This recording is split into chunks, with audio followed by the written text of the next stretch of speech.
लोग प्रयाग में जाके कल्पवास कर मायना जानते हैं आप? सुनाऊंगा एक मिनट। ये तो आपने सुना होगा कि लोग हर माघ में हर साल 1 महीना प्रयाग में रहते हैं और वो कल्पवास करते हैं। ये तो आपने सुना ही होगा ना। तो कल्पवास क्या है सुनिए। इसका नाम कल्पवास क्यों कहा, क्यों इसका नाम कल्पवास दिया, वो आप सुन। कलयुग की उम्र 4,32,000 वर्ष है। मनुष्य के वर्षों के अनुसार 4,32,000। द्वापुर की उससे दुनिया 8,64,000। त्रेता की उससे तीन गुनी उम्र और सतयुग की उससे 4 उम्र। जब ये चारों युग एक एक बार निकल जाते हैं तो उसको चतुर्युगी उसे कहते हैं। और चारों युग 1,000 बार निकल जाते हैं तब उसको मनवंतर कहते हैं। चारों युग 1,000 बार निकल जाएं तब उसको एक मनवंतर कहते हैं। यहां तक समझ में आया? और ये मनवंतर 72 बार निकल जाएं उसको एक कल्प कहते हैं। ये मनवंतर 72 बार, 4 युग 1,000 बार निकलेंगे तब एक मनवंतर होगा। और वो ऐसे 72 बार वो मनवंतर निकल जाएं तब एक कल्प पूरा होता है।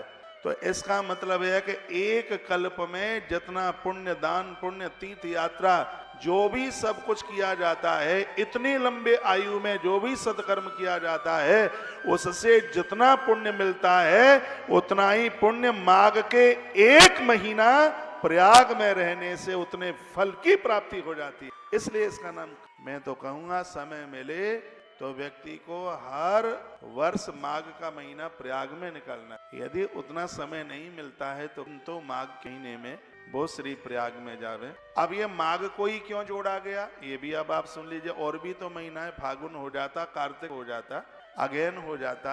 माघ के महीने को ही क्यों लिया गया, इसका ही चुनाव क्यों किया गया, अब वो सुन। जिस समय सूर्य और चंद्रमा मकर राशि में प्रवेश कर और गुरुदेव बृहस्पति जी महाराज वृष राशि में प्रवेश करे, उस समय देवताओं का ब्रह्म मुहूर्त होता है। एक बार फिर सुनिए, सूर्य और चंद्रमा हो मकर राशि और बृहस्पति जी महाराज हो वृष राशि में, जब ये योग बनता है तब देवताओं का ब्रह्म मुहूर्त होता है। और ऐसे ब्रह्म मुहूर्त में सगरे देवता प्रयाग नहाने के लिए आते हैं। तो 1 महीने के लिए सूर्य और चंद्रमा मकर राशि में होते हैं और बृहस्पति जी महाराज वृष राशि में होते हैं। 1 महीने का योग होता है। इस 1 महीने में सगरे देवता प्रयाग में त्रिवेणी में स्नान करते हैं।